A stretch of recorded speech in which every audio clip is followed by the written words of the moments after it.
জনপ্রশাসন সংস্কার সব কিছুতে একমাত্র বিসিএস প্রশাসন ছড়ি ঘুরাবে তা হইতে পারে না।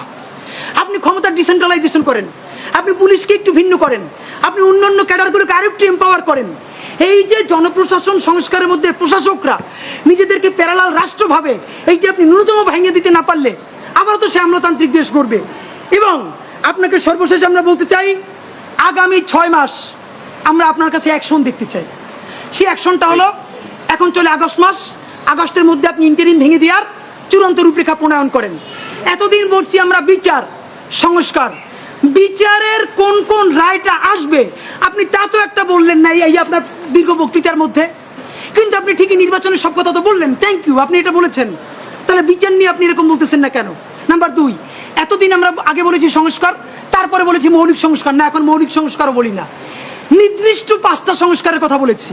আমরা পুলিশের সংস্কার চেয়েছি, আমরা জুডিশিয়াল রিফর্মের কথা বলেছি, আমরা নির্বাচন কমিশনের যে বর্তমান প্যাটার্ন এইটা ভেঙে দেওয়ার কথা বলেছি। প্লিজ কোন সংস্কারটা কবে হবে? নির্বাচনের আগে যদি আপনি একটা সংস্কার নিজে করে দেখাতে না পারেন তাহলে বলেন, প্রবাস থেকে লক্ষ টাকা প্লেন ভাড়া দিয়া বাংলাদেশের মানুষ কেন ভোট দিতে আসবে বলেন? সে তো জানে একটা সংস্কার আপনি করতে পারেন নাই।